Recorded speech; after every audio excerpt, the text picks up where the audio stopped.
We've had some time now to breathe after watching Penn State really do whatever they wanted to the Auburn Tigers.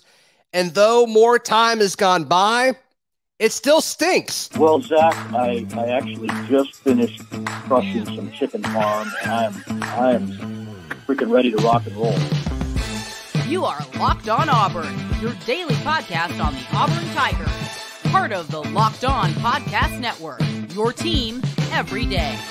Yes, welcome on into Locked On Auburn, your daily Auburn Tigers podcast. I'm your host, Zac Blackerby, and thank you so much for making Locked On Auburn your first listen every single day. Joining me as he does every Monday, Lindsay, Crosby of Auburn Daily, also the host of Locked On MLB Prospects, joining us to recap the mayhem that happened at Jordan-Hare Stadium this past weekend. And Lindsay, I want to talk about the game, and I want to, really get into what happened, but that's not really what the discussion is about right now, Lindsay. It's about Bryan Harsin and what appears to be the inevitable end of the Harsin era for Auburn football.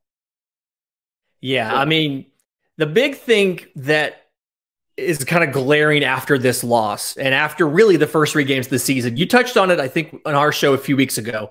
You mentioned, wins and losses don't necessarily, that's not the end all be all for the evaluation. It's the proof of concept, right?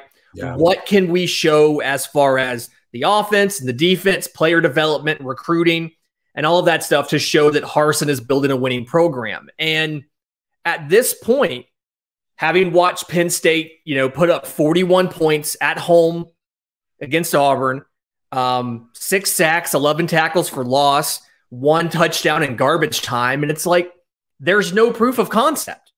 Nothing looks like this is a team that will contend for a while. You worked to bring back all these offensive linemen. You brought in all these quarterback transfers. Mm-hmm. You brought in all these, all these guys from all over your recruiting class and everything.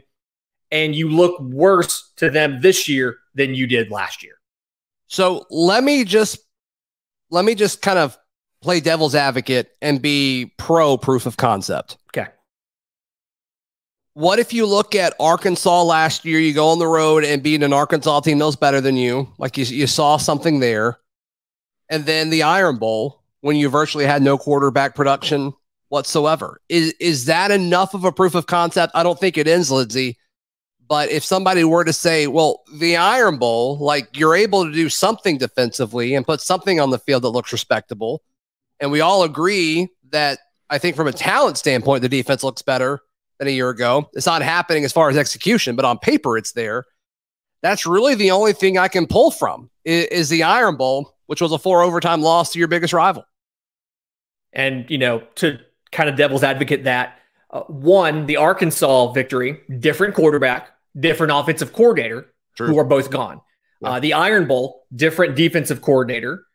Plus I feel like you almost get less credit for playing close to your rival at home versus a game against a team that's not sure, because there's so much emotion there in the Iron Bowl. But I get it. But with the Iron Bowl too, that coordinator left to take what is at best a lateral move to Oklahoma State. And so even saying, hey, look at what we did defensively in that game. Well, you lost some of those players. They graduated, they went pro, whatever. And the coach left. And what you have now, like you said, athletically, they look like they're better. But execution-wise, they look worse. And you have your handpicked staff here. You have selected every single one of these guys who is coaching these guys. This is your team. You wanted these coaches.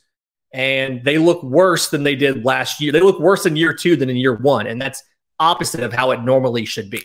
Yeah, and I think from the roster's point of view, I think every position, we talked about this for months, 6 months, the first 8 months of the year. We talked about how the roster looks better at pretty much every spot with the exception of quarterback.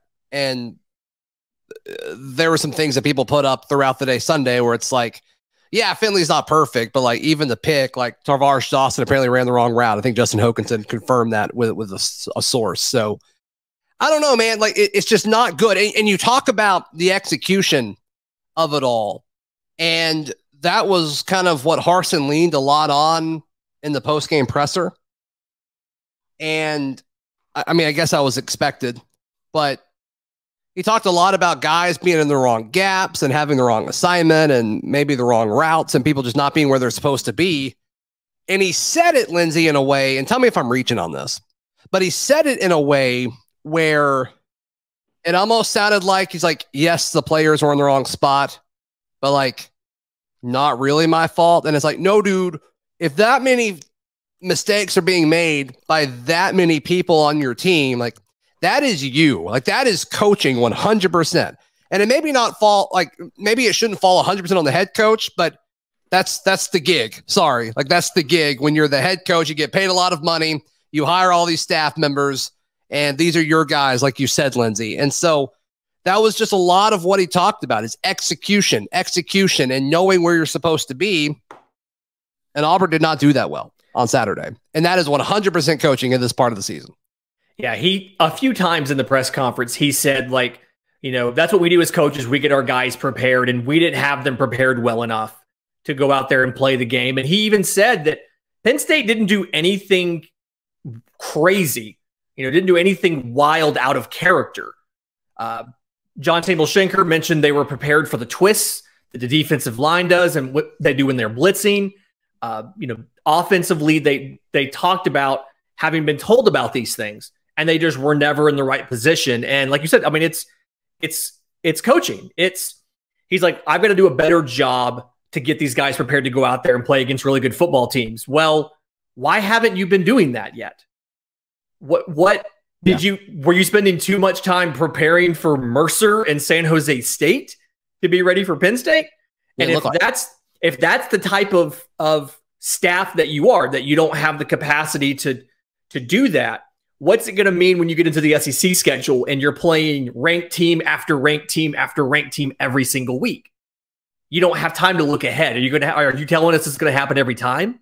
Or are you guys just going to magically figure it out partway through the season? Yeah. There are so many issues. It's not just quarterback play. It's not just bad offensive line play. It's not just getting weapons in space. Lindsay, in just a moment, let's speculate on some of the many different things that it could be and how they could possibly fix it over the course of the next few weeks. Today's show is brought to you by our friends at BetOnLine. Auburn opens as a 7-point favorite against the Missouri Tigers this upcoming week. A little surprised by that. I thought it would be a little bit closer, but Auburn is a better team than Missouri, and it's at Jordan-Hare Stadium, so we'll see. 11 o'clock games, those are always a little weird in the SEC. But hey, be sure to check out all of the lines, all of the props, everything going on at BetOnline. Just search it in your favorite search engine, whether it's on your laptop or your what is this? Phone, iPhone is the word I'm thinking of. Just search it. It's got a really easy to use mobile interface. The mobile interface may actually be better than the full website. So check it out. BetOnline. It's where the game starts. Lindsay, looking at everything that potentially could be going wrong, and there's a lot of it, right? I mean, the quarterback play isn't perfect. Offensive line is far from it. The receivers aren't getting open, and when they do, they either fumble or whatever. The quarterback rotation, I still think, is really, really odd. I know we all love Robby Ashford's upside, but then on defense, I think there's actually some stability on defense if they get help on offense. I really think it would help out a ton. But still, like Harsin talked about at his press conference, gap discipline, over pursuit. Owen Papo disappears at times. And so there's just a lot of little things where it's like, this isn't just one thing that you fix. One thing and you shore up and all of a sudden it's better. And so my question to you is, like, if Auburn is going to turn this thing around, what exactly does it look like? And we talked about this with John Schenker, and we'll talk about it with him on tomorrow's show, but it doesn't seem like it's an attitude thing. It doesn't seem like it's an approach thing. I don't believe it's a talent thing. Is Auburn's roster perfect? No, it's far from it, but it's not as bad as it was. It's not, getting tripled up by Penn State bad. You know what I mean? So in your mind, what do you think has to happen if they're going to turn this around? I think when you look at the way that the roster is constructed, the lineup's constructed, and the depth chart's constructed, you need more than you're getting from your veterans. It's something where the positions where you're having the most struggle right now are the positions where you have upperclassmen. You have guys who have been in the system who are not producing in year 2. Think about, perfect example of this is the offensive line. You asked all of these guys to come back, and you have Brandon Council getting into practically a fist fight, trying to punch a dude who has a helmet on at the end of the first half. Right. You've got a quarterback in TJ Finley, who is now on his 2nd year in the system and is still prone to throwing interceptions or, fumbled 2 or 3 times in the game. Defensive backfield, you've got guys who have been in this system now. They've been on campus multiple years. They've been here for more than 1 year, like a Nehemiah Pritchett, that are still allowing, not going to say dumb plays, but are still finding themselves out of place too often. Owen Papo, you mentioned it, disappears. For a guy that we're talking about could be a really high draft pick to the NFL, he makes a lot less impact than you think an expected draft pick would. And you're in a position where you're drafting him off of potential more so than off of production. And that's not how it should be. And you're not going to be a competitive roster when you have guys in that position in the SEC. It's just not going to happen. You need more from these upperclassmen you're getting. Yeah, both of Auburn's linebackers, their rush defense grades. Owen Papo was a 43 out of 100. Cam Riley was a 41 out of 100. That is not good for your 2 linebackers to not be good at stopping the run against a pretty solid force. I think they're overhyping the freshman just a little bit. No disrespect to him, but still, just like over the course of the second half, they were just giving them yards. And some of that, I don't think it's a physicality thing. I think it's a you're not in the right spot thing. And that's on the coaching staff. The coaches have to fix that. And when your defensive coordinator is the same guy that coached linebackers the year before, that should be better, right? I don't think that's a crazy thing to say. Like if a linebackers coach, now DC, is leading your defense, you would think the linebackers would be better. Or there's that, or they were not that good last year, and he did a lot of work to get them in position and now doesn't have the time to do that. Either way, it's not a good thing. You lost them, though. You lost them because Owen didn't play that much last year. Good point. And you lose to Kobe and Chandler. So, I don't even know if that's relevant, Good point. Yeah, it's something where that should be the strength of your defense. Since he coached it, he's most familiar with that. And you would assume he would be orchestrating the scheme in such a way to funnel the ball carrier to them so they can make the play. And they're consistently not able to do it. The Auburn Daily Roundtable, like I said, watch out for Nicholas Singleton. He's very talented. He broke off a long one. And then what did he do? 54-yard touchdown, put up over 12 yards a carry against Auburn.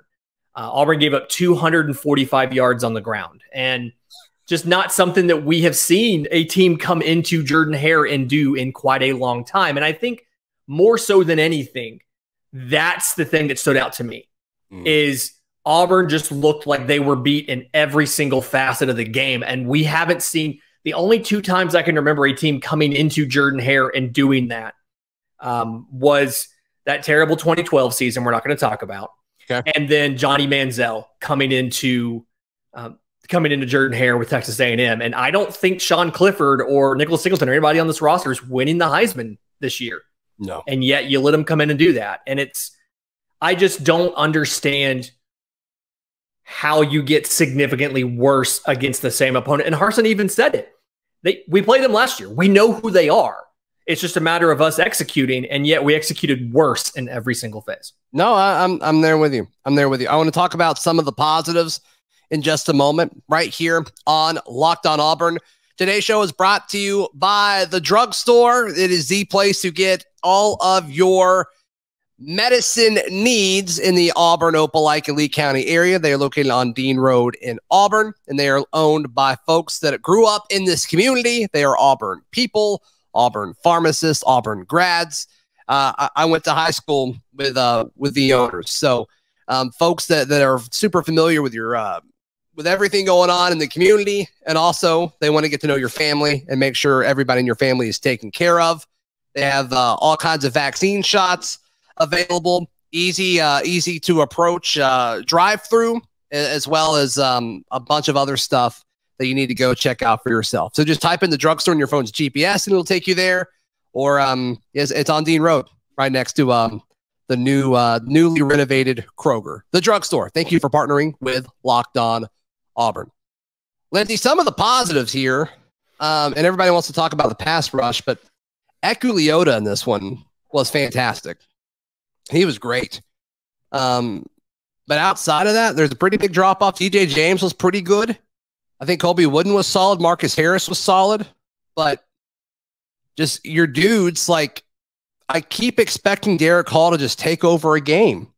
And it hasn't happened yet. And he had a few plays back-to-back early in the game, but I thought there would be times where we would see Derek Hall just completely, like when JJ Watt was in his heyday, and it's just like this, like he's able to do whatever he wants. I thought we would see that Derek Hall version of this at the college level at some point this season, and we haven't seen it yet. The question I have is Eku Leota able to do what he does because there's extra attention given to Derek Hall? Or is it something where Derek Hall isn't winning a one-on-one matchup? And I haven't specifically watched looking for that, but I'm inclined to think you're giving extra attention to Derek Hall and Eku Leota is able to consistently win his one-on-ones. So that's a good question. So Pro Football Focus credits Auburn with 4 hurries. 4 hurries across the entire team from Saturday. Eku has 3 of them.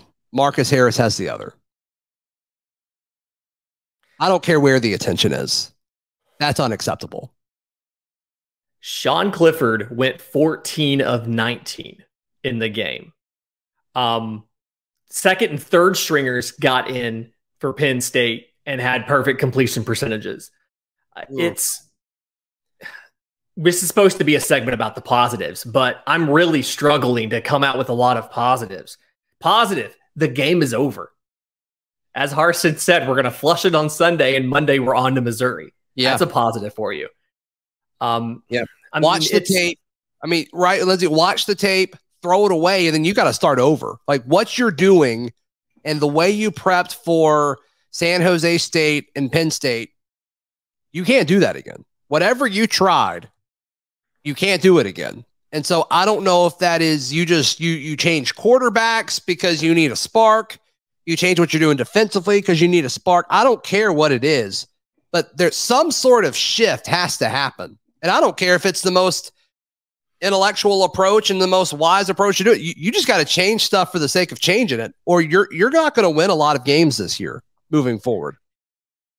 Yeah, and you don't necessarily have the luxury of changing one thing and seeing how it works and continuing to do that to find the best version of your defense. If you were, and your offense, if you were 3-0 or even 2-1, but you played a very close game to Penn State and there was a couple plays that could have swung it one way or the other, you would have the luxury to iterate and figure out what is the best version of your team offensively, defensively, lineup, and all of that. You don't have that luxury right now. This is a situation. Auburn opened as a 7-point favorite. I saw 8 in some places, and I legitimately was surprised that Auburn was that big of a favorite. And I expect that to come. I expect by the time this pod releases, it's going to be down to probably under a touchdown. And there's been discussion about if Bryan Harsin gets fired after the Missouri game, you don't have the luxury of trying to figure out how to run your offense and your defense the best. You have to do whatever works. Yeah. You have to abandon your previous idea. If you're insistent on, we're going to swap these quarterbacks every other play, take away all momentum from TJ Finley when he hits a completion, put Robby Ashford in an obvious running situation. You don't have the luxury of doing that anymore. You have to go with the guy who has the best chance to win the game, because at this point, I would dare to say Bryan Harsin is almost week to week with his job right now. If Auburn loses to Missouri, Bryan Harsin does not make it through. I know Auburn's not a fire coach in midseason kind of team, but things have changed with the early signing day. And if Auburn loses to Missouri, Bryan Harsin does not have a job. And so you have to figure it out, and you have to figure it out now. So here's the positive spin on all of this. Penn State is a better team than Missouri and LSU. That's not crazy to say, right? That's not crazy to say. And so I think we all agree that, Auburn's not 30 points worse than Penn State. I do think they are worse. I think if they play that 5 times, how many times do they lose by 30? That may have been the only one. I don't know. It's still not great. But if you beat Missouri, which you should beat Missouri. You are on paper, you're better in Missouri in every single way. It's at home. Like this should be fine. And then the Auburn fans, like they may be ticked, but they're going to get up for LSU. Like you don't have to worry about losing the team or anything like that. If you're 3-1 going to LSU with a chance to be 4-1 going to Georgia. I mean, we all said going into the Penn State game that this is the one to lose. If you're going to lose one of the first 5 games, this is the one to lose. And they lost it. Now they lost it by significantly more than what we thought they were going to lose it by, but we all agreed that was the one to lose. If you lose one of the first 5, it needs to be to Penn State. And so if Auburn starts 2-0 in conference play, if they can beat Missouri and beat LSU, and obviously beating LSU really helps you out. You're not going to win in Georgia. This team is not going to win in Georgia. If it does, then the talking point totally shifts and we forget about Penn State. But I just don't see that happening. But then moving forward, like you got a shot. I mean, Auburn historically has always been better than Ole Miss. Like even in Ole Miss's best year last year, it seemed like they've had a chance. A&M is extremely beatable later in the season. We'll see what happens if they can make it that far with this coaching staff intact. But I just think with Ole Miss and Arkansas at home, I think Arkansas at home is extremely winnable. Like they look very vulnerable. The SEC does not look great this year outside of Georgia. Going to Starkville, I don't feel super good about that one. But Texas A&M at home, like I can still talk myself into these things, right? Just because like you get blown out at home against Penn State, it doesn't change the difficulty of your schedule. And I think a lot of these teams that are on this schedule are worse now than we thought they would be going into the year. Yeah, it doesn't change the difficulty of the blue glasses approach to it. No, you're right. It doesn't change the difficulty of the schedule. What it does is it reduces your margin for error. Sure. If you lose to Penn State by a last-second field goal or by, a failed 4th down conversion, and it's a close game, you have a little more leash. You have a little more grace. You have a little more, little longer of a runway. Mm-hmm. But when you lose by 30 to Penn State at home, after pulling the shenanigans about the jerseys, the dumb crap with the jerseys we're not going to get into, you lose a little bit of that flexibility to have a bad game and still be safe as far as your employment status. This blowout loss was the same as a close loss in one of those toss-up games later or one of those, a close loss in one of those games you should win later. Like this was your runway here and you just lost it. And now you have to, not literally, but proverbially, you have to go undefeated. You have to make all the right calls. You have to do the right thing and show proof of concept and show that this team is getting better throughout the season, because you don't have one more stumble like that and you don't have a job.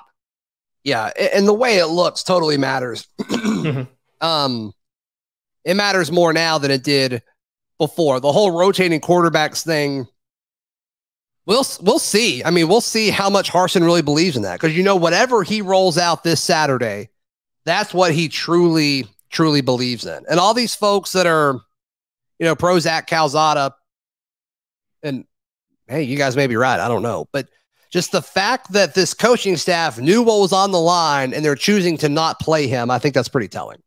Yeah, and in the press conference, they actually said, like, we specifically talked about it, and we decided to keep Robby in there and let him keep playing because it's an opportunity for him to play and for us to evaluate it. And so they had a moment where they could have said, let's put in Zach Calzada, and they said, no, we would rather see more of Robby Ashford than see any of Zach Calzada. And like you mentioned earlier, I don't think the quarterbacks are the biggest problem with this team. Now, I think the way the quarterback position is being handled is an issue.